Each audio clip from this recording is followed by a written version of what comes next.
Start. My name is Ashleigh McCarthy. Today's date is April 12th. The time is 8:30. This interview is being virtually conducted and recorded.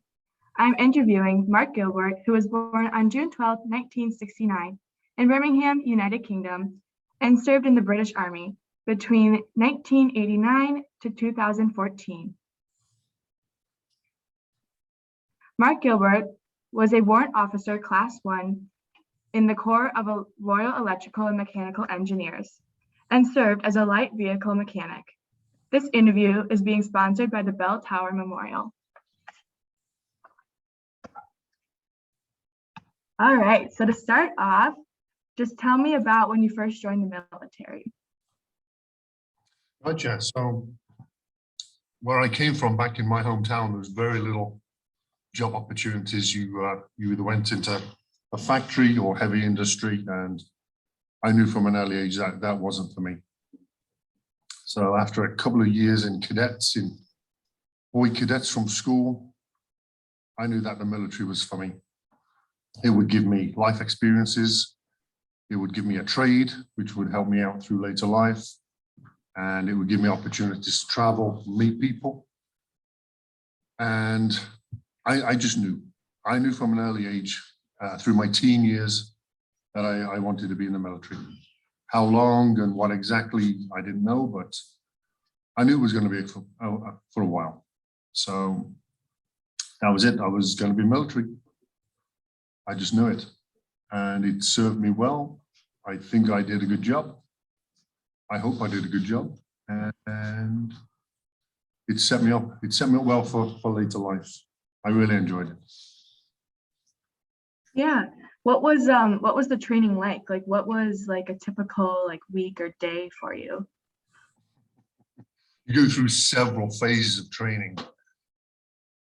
So when you enlist, everybody goes through a 9-week soldier training, and that takes you right back to basics, because obviously, if you can imagine, they're taking people from every walk of life, different age groups, different ethnic backgrounds throughout Britain. So they teach you the basics. They teach you how to make bed, obviously the military way. Excuse me. They teach you how to iron your clothes. They teach you how to lace your boots properly. They teach you how to put your packs together. And obviously it has to be done in a uniform military way. So everybody's on the same page, on the same wavelength. And that was 9 weeks. And that was during the summer. So obviously the temperatures are up for the training. We had a couple of heat injuries, but 9 weeks. So you can imagine days were long, up at before daybreak, long into the night, preparing your kit ready for the next day.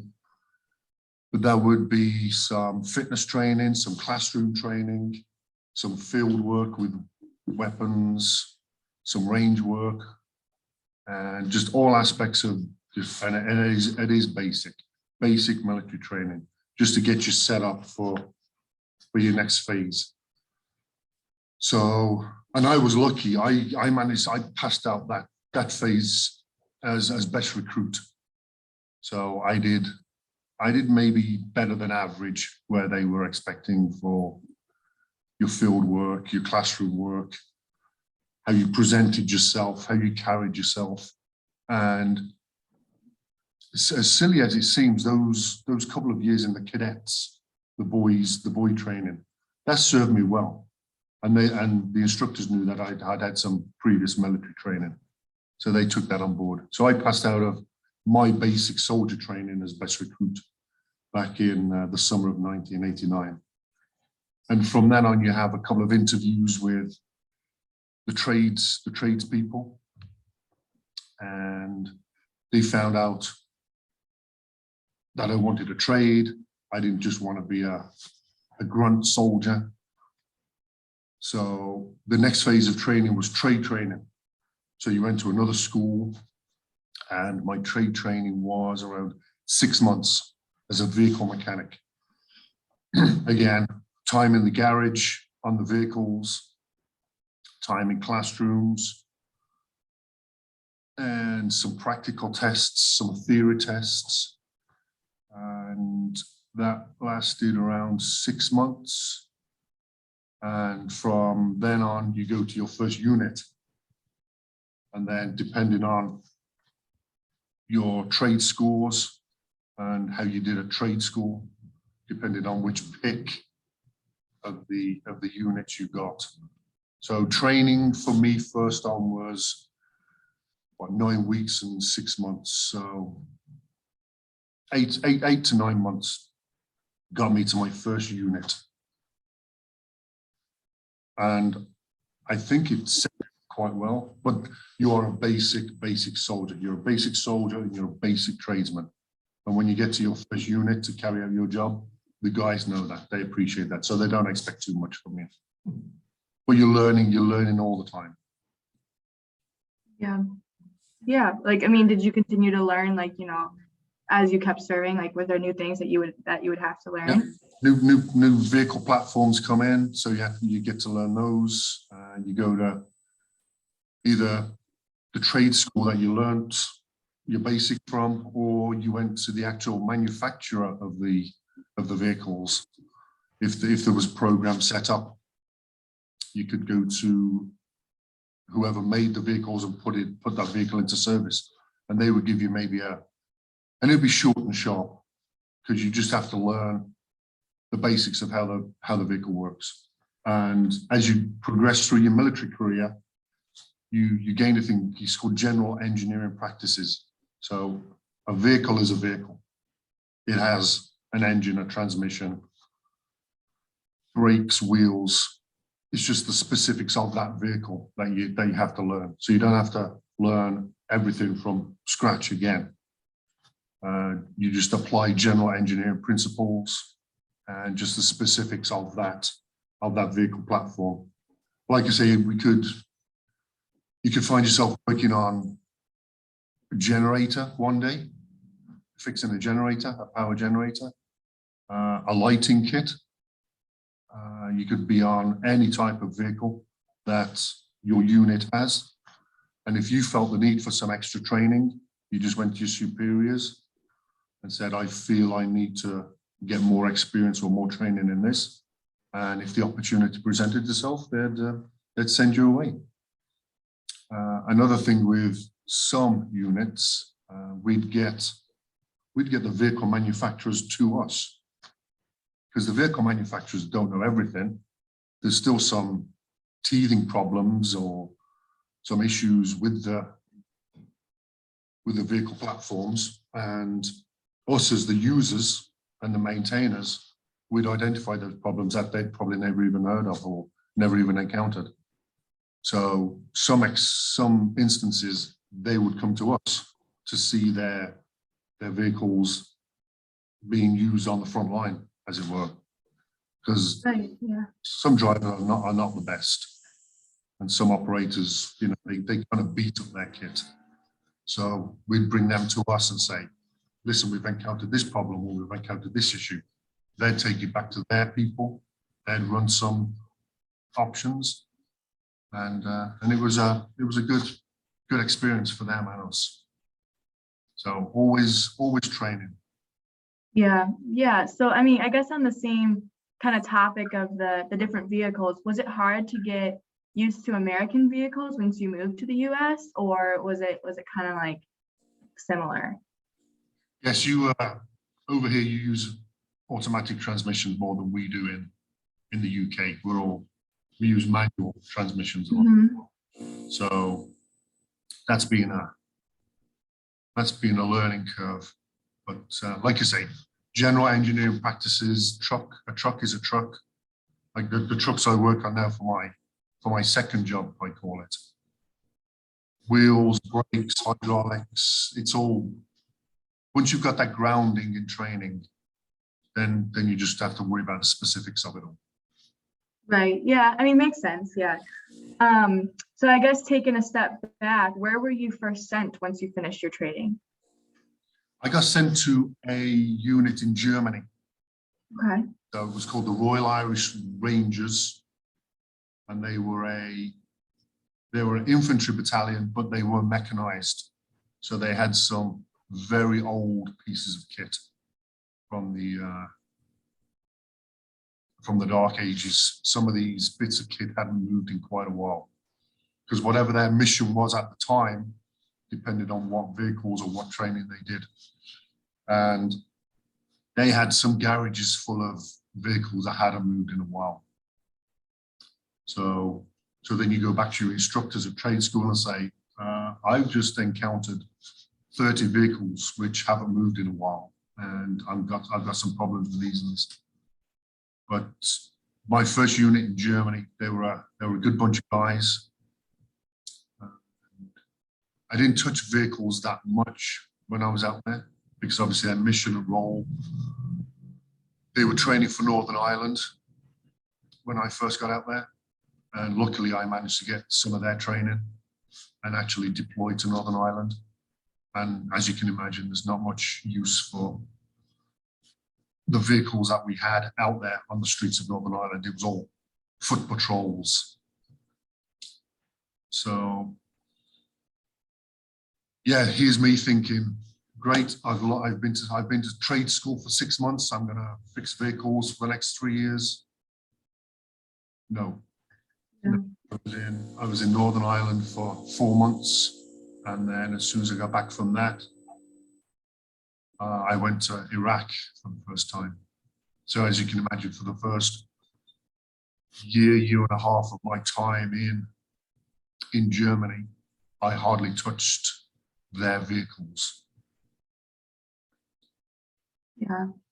Yeah. Yeah, I guess, going to new places, you don't really know what you're gonna expect, right?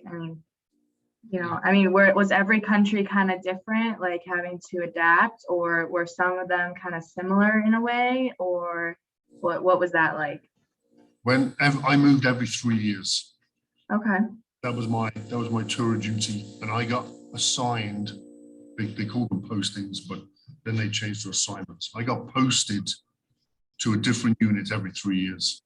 So I'm sure when you move house or move school, you have to make new friends. Mm-hmm.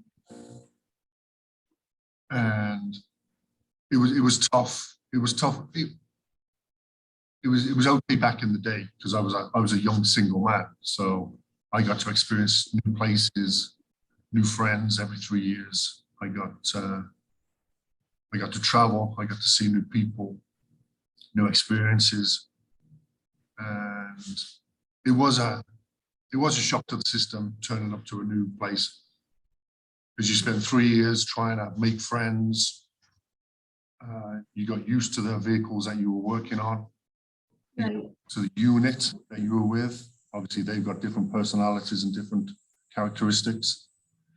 And then after 3 years, you get your paperwork come through, and it's, oh, pack up your kits. You go into a new place, and then you have to establish yourself again and find out new friends and new vehicles. And again, 1 week you could be working on an armored personnel carrier, a dusty old armored personnel carrier that hadn't moved in 5 years. And then you go to a different unit and you're thinking, I haven't had training in this. I don't know what these vehicles are about. So you'd spend the first 6-8 months of your time at that unit, and the clock's ticking all the while for these 3 years. You spend your first 6-8 months getting used to the vehicles. And if you had to go away on a 2-week or a 4-week course just to learn to fix the vehicles that you're meant to be fixing, that was quite tough. But I enjoyed my army career in a such that for the first half of it, I was single. So for the first 4 assignments, I was a single guy.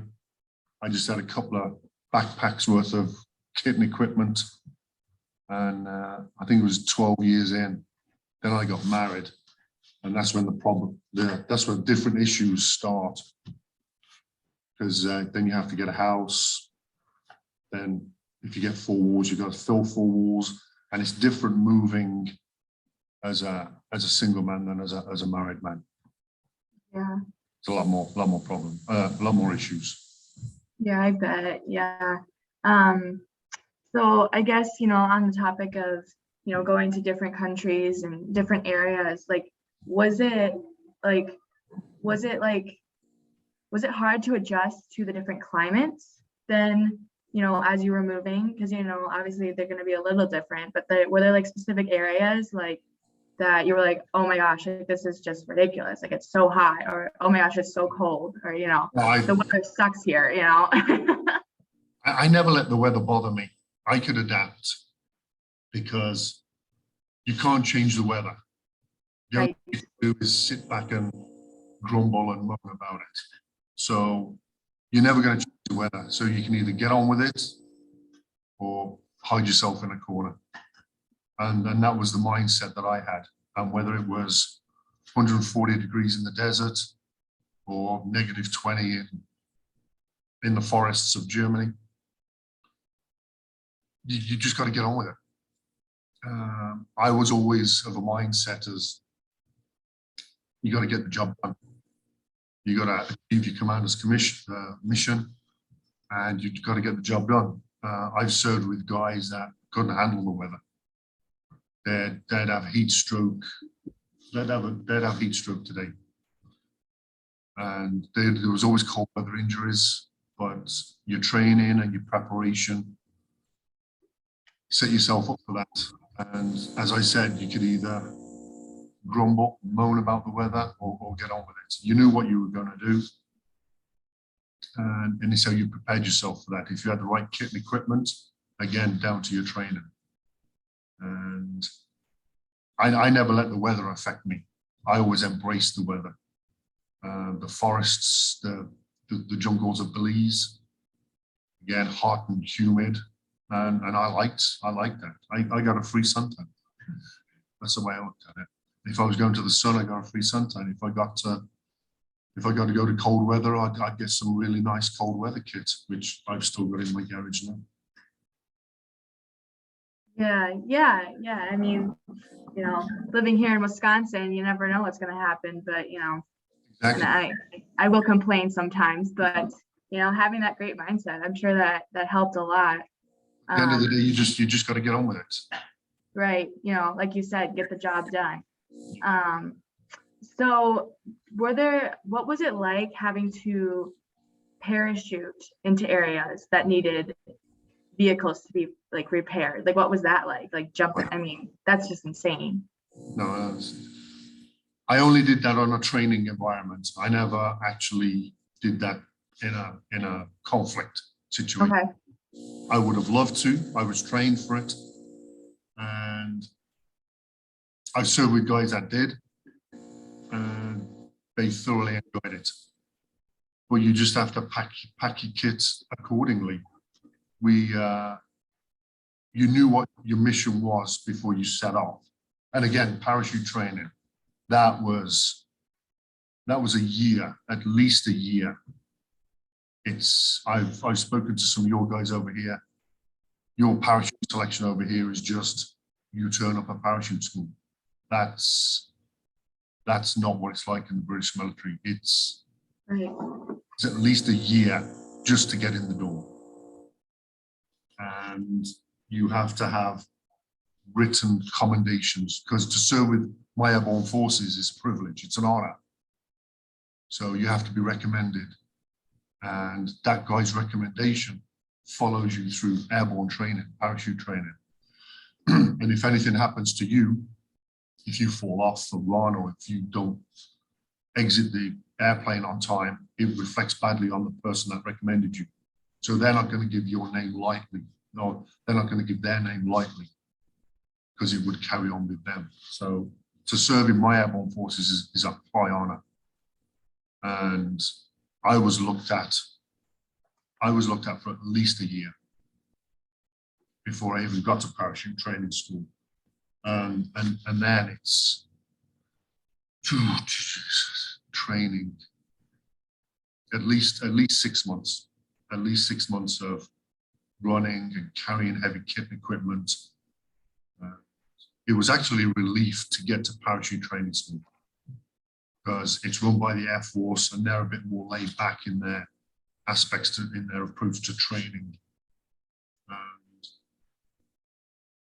again, we get guys from all walks of life, all different areas, different regiments, different corps, and they have different roles when they parachute.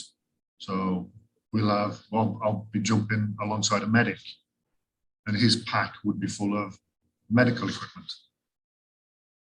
I'd be jumping alongside an infantryman, and all he'd have in his pack is bullets and bombs. When I jumped as part of my crew, we'd just get a basic toolbox, and we'd split it up into what we saw fit, because your canopy can only deploy a certain amount of weight. And if you're a bigger guy like myself, I got to carry less kit because my canopy could only take down so much. But the lighter guys, the younger guys, they could carry more kit because their canopy could deploy it better. So I only did that on training environments. I would have loved to have jumped into an operational area, but I never got a chance. But you pack your kit accordingly, and when you got on the ground, you broke down your kit as best you could. And then that's when your map reading comes in, because the Air Force wasn't very good at dropping you where you needed to be. They dropped where you thought you should be. And hopefully you'd have a couple of miles to get to the casualty vehicle. Sometimes you'd be a day away. So I enjoyed parachuting. It was a different aspect of just fixing trucks every day, fixing trucks. Yeah. I got to serve with some really good operators, some really good guys. I had some good friends in the Airborne forces, and they kept me safe. Yeah. Discussing the airborne training, how did your responsibilities change once you became an airborne sergeant?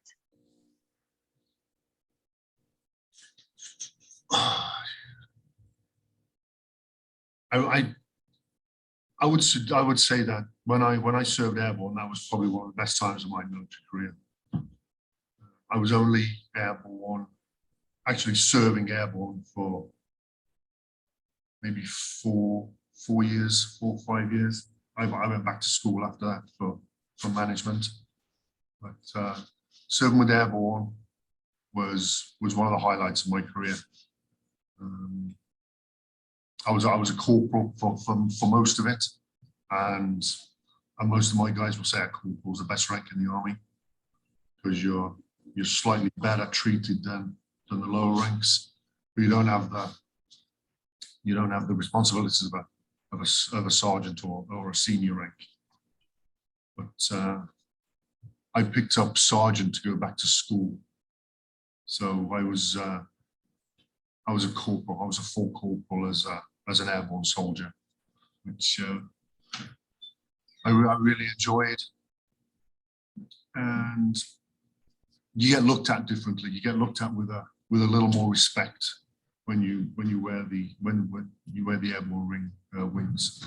If you walk into a room, we walk into the mess hall and people see the airborne wings, they kind of treat you a little differently because they know what you've been through to get to where you are. And like I say, it was an honor and a privilege to serve airborne forces in my military.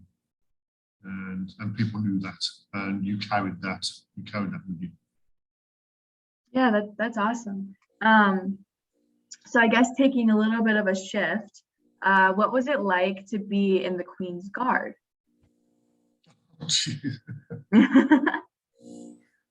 Again, that was a volunteer. I was in Germany at the time, and I saw a signal. I saw a piece of paper come out saying that they wanted. So this was back in '92. which was the 50th anniversary of my corps forming. We formed in 42. We had a 50th anniversary in 92.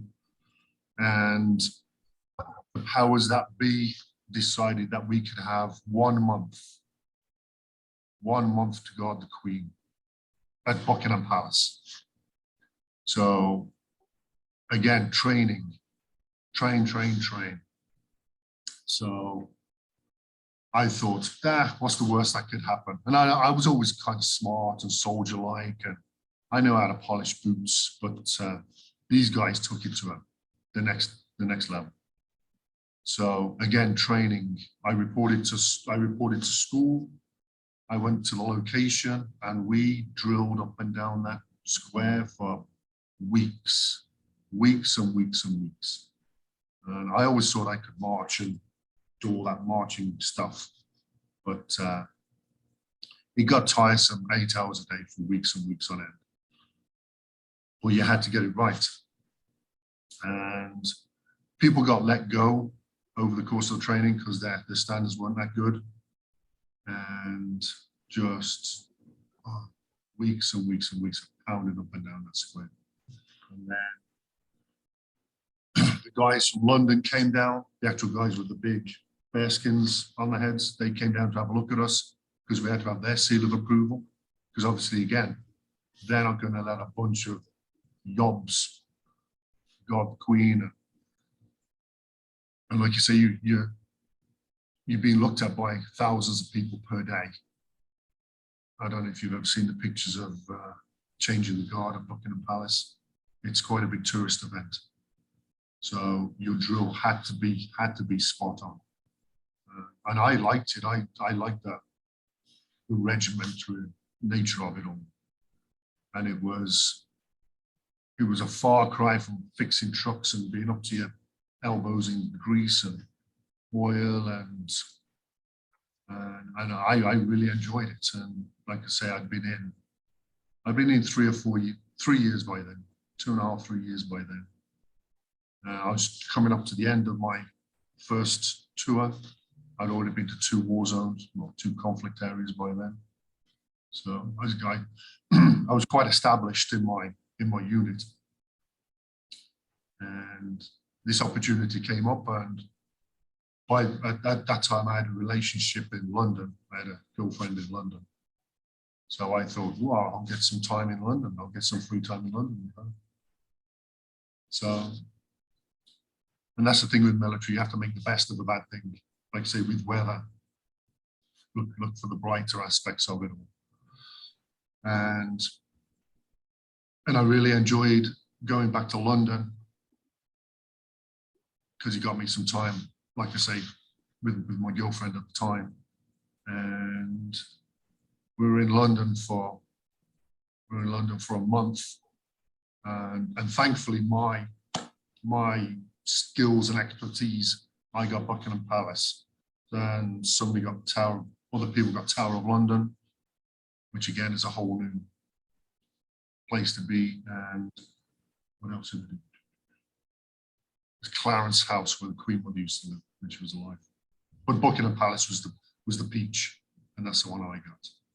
But Yeah, it's like, again, train, and thankfully the training paid off. We got the seal of approval. The guys from London liked us, and they gave us their seal of approval to go and stand in front of Buckingham Palace for a month. yeah. Going to all these different places, did you ever make any friends that you still keep in touch with, or did you ever make any like personal enemies that you just could not get along with, or were you was it okay? You can't love everybody all the time. Obviously, people have, if you have similar characteristics, you're going to rub somebody the wrong way. And yeah, there's people I didn't care to hang out with, but I've made some lifelong friends. There's a guy who's been over to visit us. I still talk to him. Obviously, technology now, we can't just make a phone call. We got Zooms other platforms to keep in touch. I've made some lifelong friends I still keep in touch with. I'm going back to England in a couple of weeks' time. So I'm going to fit in a visit to see my mom. And then on the weekend, there's a big rugby match. That's a big reunion. So I've already reached out to a couple of friends, and I'm going to spend the weekend of meeting up old friends and reliving a few good times. So yes, I've made some lifelong friends. I've known people for 20 odd years, coming up to 30 years now, because I've been out 7 years. So yeah, it's going to be good to go back and see some people. Yeah, I bet. So I guess, was it hard to adjust to everyday life once you were done serving? And also, like, what were some of the life lessons that you learned and you took from, being in the military? I've thought about this a lot from the you said here. I struggled, personally, I struggled when I left because I joined at 19. So when I left school at 16 and a half, I just had a couple of time filler, gap filler jobs just to see me into the military. So I was never at that time a civilian as such. And serving for 25 years, I finished when I was 42. Well, I retired at 42. I didn't retire, but I retired from the military at 42. That's too young. That is way too young. And I struggled a little. So if you can imagine, being in the military, I've got my safety nets, I've got my friends. If I was ill, I'd go to the med center. If I had a problem with my pay, I'd go to the pay office. If I had a problem there was always an organization or somebody set up to help you with whatever issues you had. You had those to an extent when you left, but they were more difficult to get hold of. You couldn't just go knock on somebody's door. As a chief warrant officer, as a senior warrant officer, doors opened for me. And those doors were closed when I left. So I personally struggled because I was a big fish in a little pond when I was in the military. And when I left the military, I was a very little fish in a very big pond. Thankfully, the Army sets you up for civilian life to a certain extent with getting a job and job interviews. Again, you go through training to sit on job interviews, and you have to train how to write a resume, CV. So the Army sets you up to a certain extent with that. So you go away for 3 weeks and you sit on boards, and you get to go through some training for that. But personally, I struggled coming into civilian life.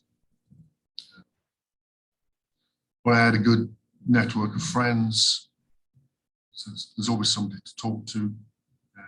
And I'd say for the first year or so, I struggled. And then I was because it took me about 4 years to get my green card to come over here. So I started this process to move over here 3 years to the end of my military career. So I always knew I was coming over here. I got extended a year in my British military.